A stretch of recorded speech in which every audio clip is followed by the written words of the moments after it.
Welcome to Man Does Tech, where I solve the problems you didn't even know you had. You will start by verifying key prerequisites and launching Excel safely. First, make sure your Excel build is updated and you've saved any open files. This prevents data loss. Then close other Office apps to avoid add-in conflicts.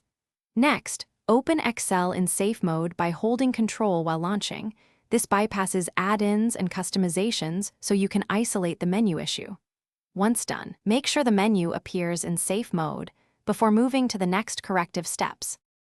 Now you'll target the interface and extensions causing the problem. Start by checking ribbon visibility under View and ensure the ribbon isn't minimized. That fixes many cases. Then go to File Options Add-ins, disable all COM and Excel add-ins, and restart Excel to test. If issues persist, close Excel and rename the Excel UI registry key or delete the workbook. Office UI file in your profile to force a fresh ribbon layout. Once done, reopen Excel and observe whether the menu is restored. Finish by repairing the Office installation and validating the fix. Go to Programs and Features, choose Microsoft Office, and run Quick Repair. This resolves corrupted UI components quickly. If the menu still fails, run Online Repair or reinstall Office to restore missing files.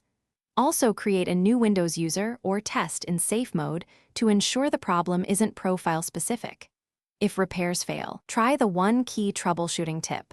Recreate your Windows profile. Many persistent menu issues vanish. Thanks for watching. If you found this helpful, don't forget to like and subscribe.